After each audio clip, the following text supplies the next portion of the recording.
Cockroach जनता party का देशव्यापी protest चल रहा है। इसी क्रम में अभिजीत दीप के 7वें प्रोटेस्ट स्थल जो कि राजस्थान की राजधानी जयपुर है, वहां पहुंचे।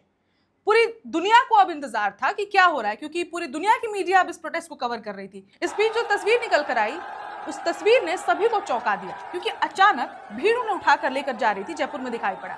और उसी बीच कुछ युवा अभिजीत दीपके को थप्पड़ बरसाने लगे उनके ऊपर। अभिजीत दीपके जी जब यहाँ पे प्रवेश कर रहे थे, उस दौरान कुछ असामाजिक तत्वों ने या कुछ प्रायोजित तत्वों ने यहाँ पर अभिजीत दीपके के ऊपर हमला करने का प्रयास किया गया है। तो मामला क्या है, अचानक अभिजीत दीपके पर थप्पड़ क्यों बरसने लगे, ये सब जानेंगे। इसके लिए मैं हूं ऋचा और मेरे साथ हैं वैभव।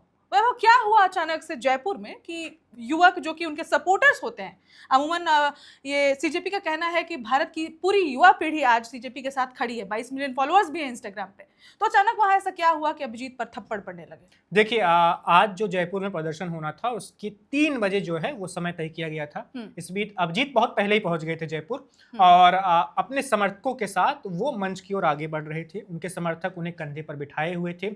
इस बीच नारेबाजी हो रही थी, भीड़ ठीक ठाक थी और भीड़ में ही कोई थप्पड़ लगा देता है उनको। नाम सामने नहीं आ पाया है, कौन है, पहचान क्या है, लेकिन वीडियो में दिख रहा है कि एक शख्स उनको थप्पड़ मार रहा है। उसके अलावा भीड़ में कई सारे लोग उसे रोकने की कोशिश करते हैं और लेकिन तब तक देर हो चुकी होती है और वीडियो में घटना कैद हो जाती है। हालांकि बाद में जो भीड़ वहां पर मौजूद थी, उस मार पिटाई करने वाले शख्स के साथ उन लोगों ने पिटाई करना शुरू कर दिया, उन्हें मारना शुरू कर दिया। लेकिन अभिजीत दीपके के साथ ये घटना हुई है, जयपुर में हुई है। और जिस तरह से आपने बताया कि ये 7वां शहर था जहां पर वो प्रदर्शन करने पहुंचे थे और ऐसा पहली बार हुआ है, जयपुर में हुआ है। इसकी उम्मीद किसी को भी नहीं थी, क्योंकि जयपुर आमतौर पर शांत शहर माना जाता है। वहां पर उपद्रवी इस तरह से सामने आ जाएंगे या इसके पीछे कोई साजिश हो सकती है, तमाम जो बातें हैं वो निकलकर बाद में सामने आएंगी। लेकिन फिलहाल तक की तो यही बड़ी खबर है कि अभिजीत दीपके जो कॉकरोच जनता पार्टी के संस्थापक हैं और उनके समर्थकों के बीच में ही पिटाई की गई है। बिल्कुल वैभव, जैसा कि आपने बताया कि किसी को उम्मीद नहीं थी कि जयपुर में ऐसा कुछ हो सकता है। और क्योंकि अभिजीत दीपके और कॉकरोच जनता पार्टी जो भी वीडियोस रिलीज किए जाते हैं प्रोटेस्ट के लिए, उनका कहना होता है कि उनकी सारी प्रोटेस्ट शांतिपूर्ण होने वाली है। और शांतिपूर्ण प्रोटेस्ट इस तरीके से हिंसक और व्यापक हिंसा में बदल जा रहा है, तो ये चिंता का विषय तो है ही। लेकिन इसके बीच में एक बात मैं आपको वैभव याद दिला दूं, इससे पहले तो इनका प्रोटेस्ट था हैदराबाद में, लेकिन हैदराबाद से जो पहले प्रोटेस्ट हुआ अमृतसर, और उससे भी पहले प्रोटेस्ट हुआ था लखनऊ। तो जो लखनऊ प्रोटेस्ट हुआ था वहां भी हिंसा की खबरें आई थी। हालांकि ये जो मारपीट जैसी स्थिति नहीं बनी थी, लेकिन जो रिपोर्ट्स जो निकल कर आई उसमें हमने देखा, बहुत सारे मीडिया रिपोर्ट्स में दावा किया गया कि लखनऊ में जिस ग्राउंड पर कॉकरोच जनता पार्टी का प्रोटेस्ट चल रहा था, इको गार्डन में हुआ था। इको गार्डन में, तो इको गार्डन के प्रोटेस्ट में ऐसा हुआ कि वहां पर यूपीएसआई के अभ्यर्थी पहले से प्रोटेस्ट कर रहे थे और यूपीएसआई के अभ्यर्थियों ने आरोप लगाया कि उनके प्रोटेस्ट को कॉकरोच जनता पार्टी ने अपने सोशल मीडिया कंटेंट के लिए प्रोटेस्ट को खराब कर दिया। उनका कहना था कि आप सोशल मीडिया पर, आपकी पार्टी बनी है, आपका मुद्दा अलग हो सकता है, आप राजनीतिकरण कीजिए, लेकिन हमारा मुद्दा जेन्युइन है और हमारा प्रोटेस्ट स्थल है और ये हमारी भीड़ है, इसमें आप घुसकर कॉकरोच जनता पार्टी का बैनर मत दिखाइए। और यही कारण था कि आपको याद होगा वैभव कि सिर्फ 10 मिनट में लखनऊ प्रोटेस्ट पे अभिजीत दीपके पहुंचे थे और मात्र 10 मिनट में इको गार्डन से वो वापस निकल गए। जबकि लखनऊ अगर पहुंचने की बात करें तो प्रोटेस्ट की टाइमिंग दी गई थी, कॉकरोच जनता पार्टी ने 11 बजे सुबह प्रोटेस्ट की टाइमिंग दी थी। हालांकि लखनऊ प्रशासन ने इस प्रोटेस्ट के लिए 10 बजे ही अलाउ कर दिया था कि चलो तुम 10 से 4 प्रोटेस्ट करना। उसके बाद से मतलब 5-8 घंटे का प्रोटेस्ट का ड्यूरेशन था। लेकिन अभिजीत दीपके दोपहर के 12-1 बजे के करीब पहुंचे होंगे इको गार्डन और वहां से 10 मिनट में भाग गए। उनके खुद के समर्थक बहुत दुखी हुए थे इस चीज से, क्योंकि सुबह से सब हाथों में बैनर पोस्टर लेकर इंतजार कर रहे थे। इस बीच जो यूपीएसआई के अभ्यर्थियों के साथ झड़पें हुई छोटी मोटी, और उसके बाद अब ऐसा कहा जाने लगा कि उन अभ्यर्थियों ने कॉकरोच जनता पार्टी को, खास करके अभिजीत दीपके को, वहां से भगा दिया। बिल्कुल, आप देखें तो ये जो 7वां प्रदर्शन था जयपुर में, 7 जगहों के आप नाम देखिए। दिल्ली से शुरुआत होती है, दिल्ली देश की राजधानी है।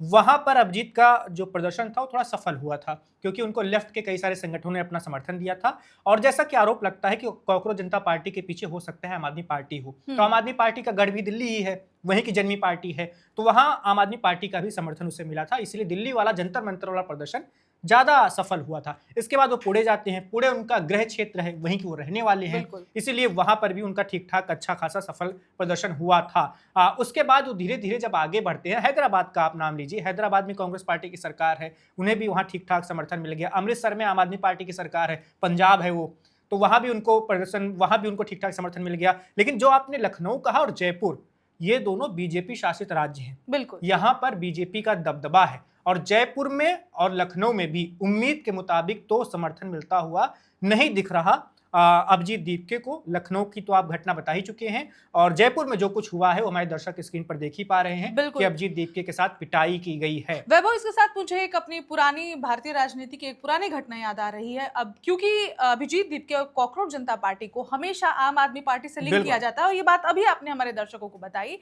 तो आपको याद होगा कि केजरीवाल ने जब नई नई आम आदमी पार्टी बनाई थी और अक्सर ऐसी वीडियोस आती थी कि केजरीवाल को ऐसे थप्पड़ बिल्कुल, पड़ 2 जाते बार थे, तो सामने से स्याही पिटाई फेंक दी हुई थी, गई जी। थी, उनकी पिटाई हो गई थी। तो जो आलोचक है कॉकरोच जनता पार्टी का, उनका कहना है कि ये बिल्कुल उसी पैटर्न को फॉलो किया जा रहा है, क्योंकि केजरीवाल पर भी आरोप लगाए, जो केजरीवाल के ऑपोजिशन के लोग थे उन्होंने आरोप लगाया कि केजरीवाल जानबूझकर लाइमलाइट लेने के लिए ये सब कुछ करते हैं।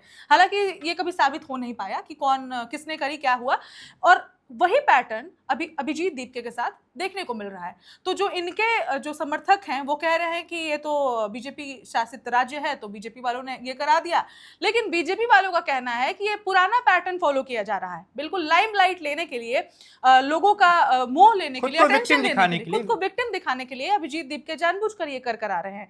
तो आपको पुरानी घटना याद होगी अब जो केजरीवाल के साथ हुई। अरविंद केजरीवाल के साथ 2 बार सार्वजनिक तौर पर ऐसी घटना हो चुकी है। दोनों बार के वीडियो भी मौजूद है इंटरनेट पर, आप भी देख सकते हैं। तो अभिजीत दीपके के साथ भी ऐसा हुआ है। देखिए, अरविंद केजरीवाल भी सक्रिय राजनीति में नहीं थे। पहले वो आरटीआई के कार्यकर्ता हुआ करते थे, तमाम जगहों पर जाकर प्रदर्शन करते थे। उससे पहले वो अधिकारी भी रह चुके थे। अरविंद केजरीवाल के लिए राजनीति नहीं थी और उनको जब थप्पड़ वाली घटना उनके साथ हुई तो उनको सहानुभूति भी उसकी मिली थी, लोगों का समर्थन भी मिला था। 2-2 बार वो दिल्ली में जीते हैं अच्छे खासे वोट से, मुख्यमंत्री बने हैं। अब देखिए, अभिजीत दीपके अमेरिका में रहते थे, वहीं पर उन्होंने सोशल मीडिया पर पार्टी बनाई। उससे पहले वो दिल्ली में आम आदमी पार्टी के लिए काम कर चुके थे, लेकिन कभी जमीन पर उतरकर ऐसा कुछ नहीं किया था जैसा कि वो अब कर रहे हैं। सीधे तौर पर राजनीति में अब वो घुस रहे हैं और घुसते ही राजनीति में उनके साथ ऐसी घटना हो रही है, एक तरह से उन्हें एक तरह से कह सकते हैं एक अनुभव मिला है कि जमीन पर किस तरह से लोगों का बर्ताव हो सकता है। सब आपके समर्थक ही नहीं होते, आपके समर्थकों के बीच में कोई ऐसा शख्स भी छिपा हुआ हो सकता है जो आप पर हमलावर भी हो सकता है। तो सक्रिय राजनीति का एक सबक आज अभिजीत दीपके को मिला है, ऐसा हम कह सकते हैं। बिल्कुल, एक कानून व्यवस्था का मामला है, ऐसा किसी के साथ नहीं होना चाहिए। उनका लोकतांत्रिक अधिकार है प्रदर्शन करना, विरोध करना, लेकिन भीड़ जो है वो भीड़ सिर्फ आपके समर्थकों की भीड़ नहीं है, उस भीड़ में आपके विरोधी भी हो सकते हैं। यही राजनीति का असली सच है। अब अभिजीत दीपके को थप्पड़ पड़ा है, ये हमने देखा, हमने इसके पीछे की कहानी भी जान ली, लेकिन जो थप्पड़ मारने वाले लोग हैं, क्योंकि भीड़ है, वीडियो है, तो वो पकड़े भी जाएंगे और ये सामने भी आएगा कि उन्होंने किस कारण से थप्पड़ बरसाया। लेकिन आपने जो प्रोटेस्ट की बातें कही, जो प्रोटेस्ट दिल्ली से शुरू हुआ था, सोशल मीडिया पर 20 मिलियन से ज्यादा फॉलोअर हो जाने के बाद भी लोग कह रहे थे कि कॉकरोच जनता पार्टी सोशल मीडिया की पार्टी बनकर रह जाएगी। लेकिन बहुत कम समय में सोशल मीडिया की जो पार्टी थी वो जमीन पर उतरी और जैसा कि आपने ऑलरेडी बताया कि जो अब तक का जो सबसे सफल प्रदर्शन रहा था वो दिल्ली में ही दिखाई पड़ा और देश की राजधानी में पहला प्रदर्शन होता है और पहला प्रदर्शन सफल होता है। हालांकि जो विपक्ष जो अब पार्टी है दिल्ली में, तो अब रेखा गुप्ता की सरकार है, तो जो यहाँ के सरकार के लोग हैं, बीजेपी के लोग हैं, उनका कहना था कि वापस से आज़ादी और टुकड़े गैंग के लोग सक्रिय हो गए थे। वही पुरानी घटनाएं हैं वही दोहराई गई जंतर मंतर पर और ये वाद विवाद का दौर चलता रहा और इस क्रम में अभिजीत दीपके का प्रोटेस्ट जो भी है उसका कारवां भी लगातार आगे बढ़ता रहा। दिल्ली के बाद वो पहुंचा पुणे, पुणे के बाद पहुंचा लखनऊ, अमृतसर, हैदराबाद और अब पहुंचा जयपुर। और भी बहुत सारे स्थल हैं जहां पर प्रोटेस्ट होने वाले हैं। सबसे बड़ी कहानी ये है कि बेंगलुरु में भी प्रोटेस्ट के लिए आह्वान कर दिया गया है। इसके साथ ही 20 जून को दिल्ली में भी अभिजीत दीपके दोबारा प्रोटेस्ट करने वाले हैं। प्रोटेस्ट की कहानी सबको पता है, लेकिन कोई नए दर्शक हैं उनको हम बता दें कि नीट एग्जाम पेपर लीक और शिक्षा मंत्री धर्मेंद्र प्रधान का इस्तीफा, ये 2 मुद्दे हैं जो अभिजीत दीपके और उनकी कॉकरोच जनता पार्टी लेकर चल रही है। इसी इस्तीफे की मांग को लेकर लगातार हर शहर में प्रदर्शन हो रहा है। इन लोगों का कहना है कि सभी राज्यों के स्टूडेंट्स अगर एक साथ प्रेशर बनाएंगे तो शायद सरकार के कान में जू रेंग लेगी, जो कि अभी रेंग नहीं रही है। इन लोगों का इल्जाम है कि सरकार जवाबदेही नहीं ले रही है क्योंकि सिस्टम का फेलियर है, ये एजुकेशन मिनिस्टर का फेलियर है कि पेपर लीक बार बार हो जा रहे हैं। इस बीच ये भी खबर आई थी वैभव की सोशल मीडिया पर कुछ स्टूडेंट्स दावा कर रहे हैं कि जो री एग्जाम होने वाला है उसका भी पेपर लीक होने वाला है। और इन सब के बीच वापस 20 तारीख को प्रोटेस्ट होने वाला है और इस प्रोटेस्ट से पहले जो जयपुर में हुआ है ये थप्पड़ कांड, ये अपने आप में एक बहुत बड़ी खबर बन चुकी है, क्योंकि अभिजीत दीपके के ऊपर लगातार थप्पड़ बरसाए गए। और ये वीडियो जो आप बार बार हमारी स्क्रीन पर देख रहे हैं, ये वीडियो विचलित करने वाली भी है, क्योंकि हमारा देश लोकतांत्रिक देश है। यहाँ पर सबको अपना अधिकार है। अगर आप प्रोटेस्ट कर रहे हैं, अगर आपको अभिजीत दीपके पसंद नहीं है, तो आप उनके तरीके से ही आप प्रोटेस्ट कीजिए। आप प्रोटेस्ट स्थल को रोकिए, आप कानूनन आप कोर्ट के का सहारा लीजिए, आप कानून का सहारा लीजिए, लेकिन आप किसी पर हिंसक झड़पें नहीं कर सकते हैं, आप किसी पर थप्पड़ नहीं बरसा सकते हैं। तो अब तक की कहानी से जो हमें समझ में आया है कि राजनीति ऐसी चीज ही है कि अगर आपका समर्थन है तो आपको घेरने वाले भी लोग मिलेंगे, और ये तो चलता रहेगा। लेकिन ये जो बड़ी खबर हमने अभी आपको बताई, ये चिंता का भी विषय है, क्योंकि ये लोकतांत्रिक देश है। अब आगे क्या कुछ होने वाला है, जिन लोगों ने थप्पड़ बरसाया है उनकी डिटेल्स भी अगर सामने आती है, वो अगर कारण भी पता चलता है कि उन्होंने किस कारण से थप्पड़ बरसाए, ये सब कुछ हम आपको आगे अपडेट्स में जरूर बताएंगे। फिलहाल के लिए तो यही है कि अभिजीत दीपके को थप्पड़ पड़ा है जयपुर प्रोटेस्ट में, और अगला प्रोटेस्ट बेंगलुरु और दिल्ली में हो सकता है। इस बीच अगर कहीं होता है तो वो भी हम आपको बताएंगे। इस खबर में इतना ही। मैं ऋचा और मेरे साथ हैं वैभव। Subscribe to One India and never miss an update. Download the One India app now.